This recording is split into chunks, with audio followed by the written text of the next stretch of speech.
High. আশা করি সবাই ভালো আছো। তোমাদের ফিফথ সেমিস্টারের ক্লাস কন্টিনিউ করছি আজকে অনার্সে। আমরা গতকাল যে ক্লাস শেষ করেছিলাম, আজকে তোমাদের সেখান থেকে শুরু করব। আমরা এখন ব্রিটিশ ভারতবর্ষের যে শিক্ষা ব্যবস্থা, অর্থাৎ ব্রিটিশ ইস্ট ইন্ডিয়া কোম্পানির সময়কালে আমাদের ভারতবর্ষের যে শিক্ষা ব্যবস্থা গ্রহণ করা হয়েছিল, তার যে পদক্ষেপগুলো, সেগুলোর একটা একটা বিষয়ে আমরা দিক নিয়ে তোমাদের আলোচনা করছি। আজকে যেটা হবে সেটা হচ্ছে যে अत्यंत गुरुत्वपूर्ण एक विषय, वुडे डिस्पैच। ये बहुत इंपॉर्टेंट टॉपिक है एजुकेशन सिस्टम को जानने के लिए, क्योंकि ये बहुत बड़ा स्टेप्स लिया गया था उस दौरान। तो हम लोग एजुकेशन सिस्टम्स को डिस्कस कर रहे हैं, वो चल रहा है एजुकेशन सिस्टम्स, तो उसी का ये पार्ट आज का क्लास है। तो क्या था, ये दो तीन पहलू में हम लोग डिस्कस करेंगे। पहला डिस्कशन ये रहेगा क्या है ये वुड का डिस्पैच, इसमें क्या क्या था, और इसका जो इफेक्ट, इसका मतलब जो इफेक्ट पड़ा वहाँ पर भारतीय सिस्टम में, इस एजुकेशन सिस्टम में, वो वाला क्या पड़ा हम डिस्कस करेंगे। তো প্রথমে উডে ডিসপ্যাচ কাকে বলে এবং এর মেন বৈশিষ্ট্যগুলো কী ছিল, প্রস্তাবগুলো, এবং তারপরে আমরা দেখব যে এর প্রভাবগুলো। তাহলে উডে ডিসপ্যাচ নামটা শুনেই বুঝতে পারছো যে এটা একটা একজন ভদ্রলোকের নাম। তার নাম স্যার চার্লস উড। ইনি আমাদের তৎকালীন গভর্নর জেনারেল ছিলেন লর্ড ডালহৌসি সময়কালে বোর্ড অফ কন্ট্রোলের প্রেসিডেন্ট ছিলেন। তোমাদের জাস্ট একটু প্রেক্ষিতটা পিছনে যাই, কারণ আমরা এডুকেশন সিস্টেমে দেখছি যে ওই যে 1813 সালে 1 লাখ টাকা দেওয়া হবে, কিসে কোন মিডিয়ামে খরচা করা হবে সেটা নিয়ে ডিবেট তো চলছেই, এবং ম্যাকলে মিনিটে কিছুটা একটা স্থায়িত্ব দান করার চেষ্টা হয়েছে ইংলিশ মিডিয়ামস বিদ্যালয়গুলোতে পড়াশোনা বা শুরু করতে হবে, এর একটা প্রস্তাব মেঘলে দিয়েছেন, এবং অলরেডি ভারতবর্ষে তার ইমপ্লিমেন্টেশন শুরু হয়ে গিয়েছে, এবং যার ফলে আমরা দেখেছি নানান বিদ্যালয়গুলোতে প্রকল্প শুরু হয়ে গিয়েছে। बहुत सारा सिस्टम होता है। 1 लाख रुपए सनातन के तहत जो आया था वो खर्चा करने के लिए डिबेट हो रहा था, और ऐसे मैकले मिनट्स में प्रस्ताव लाया गया इंग्लिश मीडियम शुरू करने के लिए, और लॉर्ड बेंटिक ने भी बहुत सारे स्टेप्स लिए, मेडिकल कॉलेज हो गया हमारे देश में, लेकिन ये डिबेट ख़त्म नहीं हो रहा था। तो इसकी पूरी तरह से ये और ठीक करने के लिए और सही करने के लिए ये डिसीजन लाया गया, और ये डिसीजन के तौर पर आया 1854 में 1854 पर উড का ডিসপ্যাচ। তো উডের ডিসপ্যাচে আমরা দেখব যে তিনি হচ্ছেন বোর্ড অফ কন্ট্রোলের প্রেসিডেন্ট।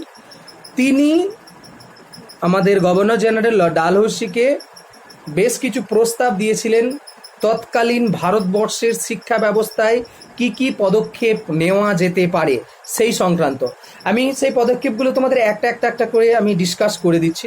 আর ভিডিওটা খুবই ছোট হবে, জাস্ট তোমাদের অত টেনশনের কোনো কারণ নেই, জাস্ট বোঝার চেষ্টা করো। যারা স্কুল লেভেলে পড়ছো, 8 এবং ক্লাস 10, তাদের তো অলরেডি পড়েছো। যারা 10-এ পড়ছো এবং যারা কলেজে এসেছো তারা নিশ্চয়ই স্কুল লেভেলে পড়ে এসেছো। জাস্ট আরেকবার ঝালিয়ে নেওয়া ব্যাপারটাকে, সেটা হচ্ছে যে উডের ডিসপ্যাচে যে প্রস্তাবগুলো চার্লস উড ভারতীয় গভর্নর জেনারেল এবং ভারতবর্ষের যে ব্রিটিশ ইস্ট ইন্ডিয়া কোম্পানি প্রশাসন তাদেরকে নিতে বলেছিলেন, সেগুলো হচ্ছে প্রথমত তিনি প্রথমেই ব্যাখ্যা দিচ্ছেন যে इंग्लिश मीडियम्स अगर शुरू करेंगे तो भारतीय जो स्टूडेंट्स होगा, जो भी शिक्षार्थी होंगे, उसका जो मनोबल होगा वो बहुत बढ़ जाएगा। और दूसरा, भारत में काम करने वाला, ईस्ट इंडिया कंपनी के काम करने वाला जो टीम चाहिए होता है, वो भी इसी के हिसाब से आएंगे, मतलब तैयार हो जाएगा। অর্থাৎ প্রথম প্রস্তাবটা দিচ্ছেন ভারতবর্ষে ইংরেজি ব্যবস্থাটার উপর জোর দিতে হবে।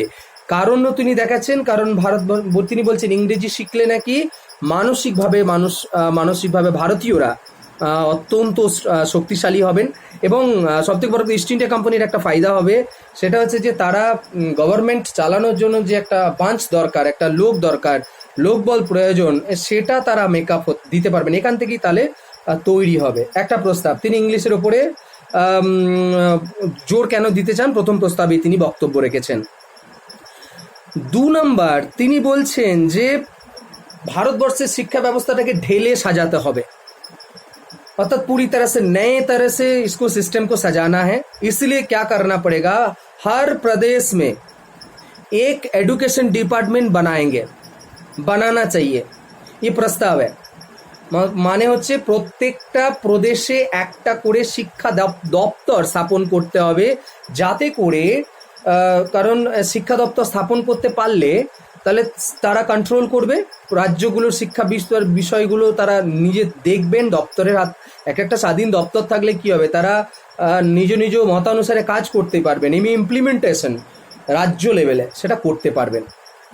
3 নাম্বার উড প্রস্তাব দিয়েছেন যে ভারতবর্ষে যে শিক্ষা ব্যবস্থা, সেই শিক্ষা ব্যবস্থাটার মেন যে স্ট্রাকচারটা তিনি নতুন করে গঠন করতে বলেছেন। তিনি বলেছেন যে 3টে স্টেজে তিনি কথা বলছেন, primary level, higher education level and college university level. তাহলে প্রাথমিক, উচ্চ মাধ্যমিক মানে আমরা যেটাকে উচ্চশিক্ষা স্কুল লেভেলের শিক্ষাটা বলছি, এবং আরেকটা হচ্ছে কলেজ ইউনিভার্সিটি লেভেল। এবং এখানে তিনি প্রস্তাব দিয়েছেন যে ভারতবর্ষের এই প্রাথমিক বিদ্যালয়গুলোতে শিক্ষাটা হোক ভার্নাকুলার लैंग्वेज है। प्राइमरी स्कूल का जो एजुकेशन होगा वो वर्नाकुलर लैंग्वेज में होगा, मतलब वो जो भी लोकल लैंग्वेज होगा उसमें वो बच्चे लोग सीख सकते हैं।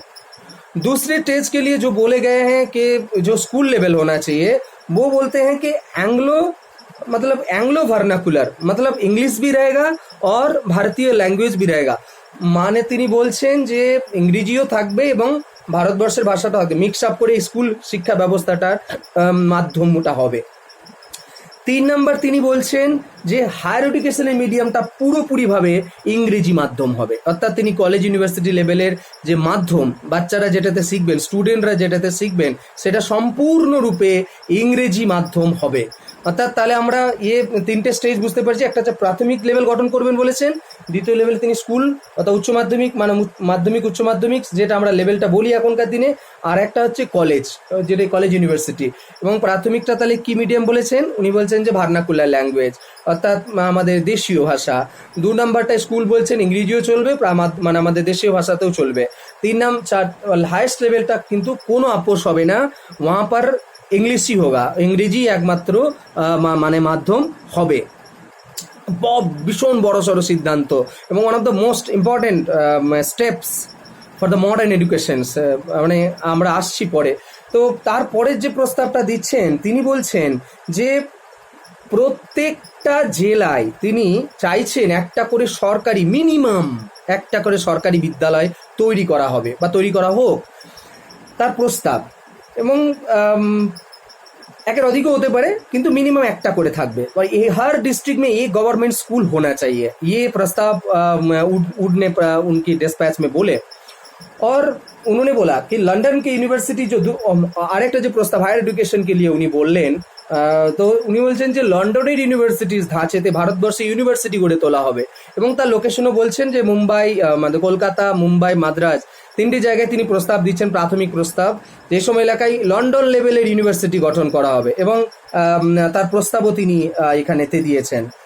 অন্যদিকে তিনি বলছেন যে যে সমস্ত স্কুল প্রাইভেট স্কুল আছে তাদেরকে সরকার যদি পঠন পাঠন ঠিকঠাক হয় সরকার তাদেরকে গ্র্যান্ট দেবে, অর্থাৎ মানে पैसे की मदद करेंगे वो उन लोगों को, तो गवर्नमेंट के जो ग्रांट्स आते हैं वो भी दिया जाएगा। আর বলছেন যে সমস্ত টিচাররা, পরের প্রস্তাব তিনি বলছেন যে সমস্ত টিচাররা এই বিদ্যালয়গুলোতে পড়াবেন ভারতীয় যারা রয়েছেন তাদের যে প্রশিক্ষণ ব্যাপারটা হবে সেই প্রশিক্ষণটা সম্পূর্ণরূপে মাতৃভাষাতেই করতে চান এবং এটাও তার প্রস্তাব উডের প্রস্তাবেতে কিন্তু দেওয়া হয়েছে প্রশিক্ষণটা। এবং नेक्स्ट जो प्रस्ताव अर्थात ट्रेनिंग्स जो होगा वो होगा मीडियम वर्नाकुलर लैंग्वेज में होना चाहिए। और उसके बाद वाला जो प्रस्ताव है, तो उसके बाद वाला जो प्रस्ताव है वो है कि हर टीचर को ट्रेनिंग दिया जाएगा और उसका प्रमोशन के लिए बंदोबस्त किया जाएगा, মানে প্রত্যেকটা শিক্ষক মহাশয়কে ট্রেনিং দেওয়ার ব্যবস্থা হবে এবং তাদের চাকরির যাতে প্রমোশন হয় সেটারও ব্যবস্থা করা হবে। আর এখানেতে উডের ডেসপ্যাচে দুটো গুরুত্বপূর্ণ জিনিস আর দুটো যে বড় পয়েন্ট, সেটা হচ্ছে যে এক, তিনি মহিলাদের শিক্ষার জন্য বিশেষভাবে সরকারকে জোর দেওয়ার পরামর্শ দিয়েছেন। উইমেন এডুকেশনস এবং মহিলাদের শিক্ষা ব্যবস্থা যাতে আরও বলতে মহিলাদের শিক্ষা ব্যবস্থা যাতে গুরুত্ব সহকারে সরকার বিবেচনা করে, সেই জন্য তিনি প্রস্তাব দিয়েছেন। আর আর আরেকটা যেটা হচ্ছে सेटा হচ্ছে वोकेशनल्स, जो लड़की अच्छा वुमेन्स एजुकेशन के बारे में तो बोल दिए, जो वोकेशनल ट्रेनिंग्स जो ऐसे होते हैं कि শিক্ষা ব্যবস্থা যে সাধারণ পুঁথিগত শিক্ষা হয় আর একটা হয় যেটাকে হাতে কলমে শিক্ষা বলা হয়। তো ইংরেজ ইস্ট ইন্ডিয়া কোম্পানির পক্ষ থেকে উডের ডেসপ্যাচের যে প্ল্যান, সেই প্ল্যানেতে কিন্তু প্রস্তাব রাখা হয়েছিল যে ভোকেশনাল ট্রেনিং এর ব্যবস্থা করা হবে এবং আরো আরো ছোট ছোট যে সমস্ত প্রস্তাব, এগুলো হচ্ছে মেন প্রস্তাব। তাহলে মোটামুটি বা 8টা কিংবা 10টা আমরা দেখতে পাচ্ছি, 8টা 10টা 9টা 10টা। তো এই প্রস্তাব, তাহলে আমি আরেকবার তোমাদের খুব ছোট ছোট করে বলে নিই যে কি প্রস্তাব উড দিয়েছিলেন। সেটা হচ্ছে প্রথম প্রস্তাব, তিনি বলছেন যে ইংরেজি মানসিক উন্নয়ন ঘটবে, ইংরেজি ব্যবস্থার ওপর তিনি জোর দিতে চান এবং তিনি কারণ সরকারকে তো ইস্ট ইন্ডিয়া কোম্পানি কর্মচারী তৈরি করতে সুবিধা হবে। 2 নম্বর প্রস্তাব, যে প্রত্যেক প্রদেশে শিক্ষা দপ্তর তৈরি করা হবে। 3 নম্বর প্রস্তাব যেটা হচ্ছে যে লন্ডন লেভেলের ইউনিভার্সিটি তৈরি করা হবে। 4 নম্বর প্রস্তাব সেটা হচ্ছে যে আমাদের ব্যক্তিগত বিদ্যালয়, প্রাইভেট কলেজ স্কুলগুলোকে তারা সরকার গ্র্যান্ট দেবেন এবং সবচেয়ে বড় কথা ভারতীয় টিচার যারা রয়েছেন তাদের ট্রেনিংয়ের ব্যবস্থা করা হবে এবং প্রমোশন দেওয়া হবে এবং এই ট্রেনিংটা হবে সম্পূর্ণরূপে মাতৃভাষায়, ভার্নাকুলার ল্যাঙ্গুয়েজে এটা ট্রেনিংটা ব্যবস্থা করা হবে। এবং একই সঙ্গে সঙ্গে তিনি বলছেন যে একটা সিস্টেম তৈরি করা হবে ফ্রম প্রাইমারি টু ইউনিভার্সিটি। এই যে সিস্টেম মানে একটা পুরো লিঙ্ক তৈরি থাকবে, যে এমন শিক্ষা ব্যবস্থার গঠন করা হবে যাতে প্রাইমারির সঙ্গে একদম ইউনিভার্সিটি লেভেলে একটা যোগাযোগ থাকে। এটাও একটা গুরুত্বপূর্ণ পয়েন্টস। এখন আমরা তো দেখতে পেলাম যে প্রস্তাব তিনি দিয়েছেন, এরপরে কি পদক্ষেপ নেওয়া হলো এবং উডের ডেসপ্যাচের যে পরবর্তী যে পদক্ষেপগুলো নেওয়া হলো অত্যন্ত ভাইটাল ভারতবর্ষের শিক্ষা ব্যবস্থার ক্ষেত্রে। সেটা হচ্ছে আমরা দেখবো 1857 সালে মানে লর্ড ডালহৌসি, তখনকার governor general, then governor general was Lord Dalhousie, उन्होंने प्रस्ताव सब मान लिया और इसके तहत ये प्लान चल रहा था। তো 1857 সালে আমরা দেখেছি আমাদের দেশে 3 বড় বিশ্ববিদ্যালয়, কলকাতা আগে হলো, তারপরে মুম্বাই, তারপর মাদ্রাজ। এবং আমরা দেখব যে 1882 সালে পাঞ্জাব ইউনিভার্সিটি হচ্ছে এবং 1887 সালে হচ্ছে এলাহাবাদ ইউনিভার্সিটি। অর্থাৎ ভারতবর্ষের যে প্রিমিয়ার ইউনিভার্সিটিগুলো তৈরি হচ্ছে এই উডের প্রস্তাবের অনুসারেই। এবং আরেকটা হচ্ছে যে প্রত্যেক প্রদেশের যে একটা এডুকেশন ডিপার্টমেন্ট স্থাপন করা হলো এবং তার কথা মতো, এবং এই ডিপার্টমেন্টগুলো রাজ্য লেভেলে পুরো এডুকেশনটাকে কন্ট্রোল করতে শুরু করলেন, মানে মনিটরিং করতে শুরু করলেন। তাহলে यूनिवर्सिटी हो गया, बड़ा बड़ा यूनिवर्सिटी हो रहा है कलकत्ता, मतलब कैलकाटा, मुंबई एंड मद्रास यूनिवर्सिटी। और 1882 में ये पंजाब यूनिवर्सिटी हो रहा है और 1887 में हो रहा है इलाहाबाद यूनिवर्सिटी, इसी के तहत हो रहा है। और बहुत सारे स्कूल आ रहे हैं और जो एजुकेशन डिपार्टमेंट, हर स्टेट में एजुकेशन डिपार्टमेंट खोला गया। और उसके बाद क्या हुआ कि मतलब जो इंग्लिश को ज़्यादा बढ़ावा दिया गया, मतलब हर जगह में। তো কারণ ইংরেজি, কারণ একটা তখনকার দিনে যে একটা ক্রেজ শুরু হয়েছিল ইংরেজিকে নিয়ে, বিশেষ করে সেই সময় 1843 সালে একটা প্রস্তাব আনা হয়েছিল যে সরকারি চাকরিতে যোগদান করতে গেলে নাকি ইংরেজি জানা বাধ্যতামূলক। তো যার ফলে একটা প্রবণতা ভারতীয়দের মধ্যে লক্ষ্য করা গিয়েছিল যে ইংরেজি স্কুলেতে ভর্তি করা। এবং এটাকে আমরা যদি এটাকে কনক্লুশন করি যে এর ইফেক্ট কি পড়েছিল ভারতীয় সোসাইটিতে, এবং উপসংহারে আমরা জাস্ট এটাই বলতে পারি যে উডের এই প্রস্তাব এক প্রকারে একটা ম্যাগনা কার্টা বলা হয় এটাকে, মানে কারণ এটা একটা এমন নতুন দিক খুলে দিয়েছিল। ম্যাগনা কার্টা এই কারণেই বলা হচ্ছে, নতুন দিক খুলে দিয়েছিল। কারণ হচ্ছে যে প্রথমত প্রাইমারি স্কুল, উচ্চ মাধ্যমিক, এমনি স্কুল, মাধ্যমিক, উচ্চ মাধ্যমিক এবং কলেজ ইউনিভার্সিটি, এটা আগেতে ছিল না। প্রথম কথা ভারতবর্ষে ইমপ্লিমেন্ট করা হলো। যেটা বর্তমান আমাদের যে শিক্ষা ব্যবস্থার স্ট্রাকচারটা দেখি সেটা কিন্তু ওই প্রস্তাবেরই একটা রূপ। যার ফলে আমরা ভারতবর্ষে বর্তমানে যে সমস্ত বেনিফিটসগুলো পাচ্ছি তার আমরা বলতে পারি যে উডের ডেসপ্যাচেরই ইমপ্লিমেন্টেশনেরই প্রভাব। আর 2 নম্বর হচ্ছে ইংলিশ মাতৃভাষা প্রাইমারি স্কুলে মিডিয়ামকে বলা হচ্ছে। আমাদের যে নিউ ইকোনমিক পলিসি আসতে চলেছে, এডুকেশন পলিসি, সেখানেও আমাদের কেন্দ্রীয় সরকার বলছেন যে মাতৃভাষার ব্যাপারটাকে জোর দিতে স্কুল লেভেলে। এবং আমরা আমরা এই যে ইংরেজি ব্যাপারটা, যেটা রামমোহন রয় মানে আমাদের যে প্রস্তাব দিয়েছিলেন বেন্টিক সাহেবকে যে ইংরেজি মাধ্যম করা হোক, তো তার যে বেনিফিট আমরা সবাই জানি যে इंग्रेजी अत्यंत একটা আন্তর্জাতিক लैंग्वेज है, इंटरनेशनल लैंग्वेज है, इसका इम्पोर्टेंस बहुत ज़्यादा है, सबको सीखना चाहिए। क्योंकि साइंस सीखने के लिए मिलेगा, बहुत सारा बुक पढ़ने के लिए मिलेगा और दुनिया जहाँ को आप समझ सकते हो। ऐसा नहीं है कि हमारी वर्नाक्युलर लैंग्वेज में सीख नहीं सकते हो, ऐसा नहीं है। लेकिन आप हम लोगों को साथ मॉडर्न सिस्टम के साथ चलना है, সাথে সাথ চলনা হয়, সবার সঙ্গে পায়ে কদম মিলিয়ে চলতে হবে এবং আধুনিকতাকে মানে গ্রহণ করতে হবে। তো সেক্ষেত্রে যে ইউনিভার্সিটিগুলো তৈরি হয়েছিল আমাদের ভারতবর্ষে, সেগুলো আমাদের বড় বড় শিক্ষা প্রতিষ্ঠান, বড় বড় মহান মহান ব্যক্তিরা এখানে পড়াশোনা করেছেন। আমি ক্যালকাটা ইউনিভার্সিটির কথা বলবো। ক্যালকাটা ইউনিভার্সিটিতে বিখ্যাত মানুষরা পাস করছেন ওখান থেকে এবং নোবেল প্রাইজও পেয়েছেন অনেকেই। এবং ভারতবর্ষের যে আধুনিক স্ট্রাকচার, ক্যালকাটা ইউনিভার্সিটির ভূমিকা কিন্তু ভীষণ। আর শুধু ক্যালকাটা না, চেন্নাই, মাদ্রাজ, আরও বড় বড় ইউনিভার্সিটি, এলাহাবাদ, পাঞ্জাব, সমস্ত ইউনিভার্সিটিগুলির ভূমিকা বর্তমানে ইম্পর্টেন্স তো রয়েছে তখনকার দিনেও। এবং और कंक्लूजन जेटा हम लोग ये कहेंगे कि ऊँट का डिस्पैच जो है वो बहुत ही इम्पोर्टेंस था, उस ज़माने में तो था ही, और इस ज़माने में भी हम लोग जो बेनिफिट्स हम लोग ले रहे हैं। তো তোমরা জাস্ট একটা ছোট কোয়েশ্চেন করবে 5 মার্কের, আর তো এটা তোমাদের জানা দরকার সবার। আর এটা কারণ শুধুমাত্র যে পরীক্ষায় প্রশ্ন উত্তর লিখতে হবে নয়, কারণ ব্রিটিশ ইস্ট ইন্ডিয়া কোম্পানির সময়কালে আমাদের দেশে শিক্ষা ব্যবস্থাটাকে ঢেলে তারাই সাজিয়েছিলেন এবং অনেক অবদান ব্রিটিশ ইস্ট ইন্ডিয়া কোম্পানি এবং ব্রিটিশ সরকার ভারতবর্ষেতেও রেখে গিয়েছেন।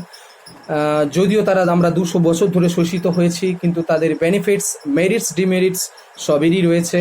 এবং এইটা এডুকেশন ব্যবস্থাটার ক্ষেত্রে এই চার্লস উডকে আমি বলবো একটা ভারতবর্ষের মানুষদের কাছে খুবই ভালো দিক ছিল। ওকে, আশা করি আমি আমার মতো করে চেষ্টা করলাম। তোমরা নিজের একটা নোটস তৈরি করে নেবে, বই পড়বে, বইয়ে তো ডকুমেন্টস তো নিশ্চয়ই আছে, সব বইতেই পেয়ে যাবে তোমরা। এটা জাস্ট আমি আমার তরফ থেকে আরেকবার তোমাদের বললাম, তোমাদের সব স্মৃতিগুলো, স্কুল লেভেলের স্মৃতিগুলোকে পুনরায় জাগরিত করার জন্য। তো तुम लोगों को याद दिलाने के लिए स्कूल में सब पढ़ चुके हो।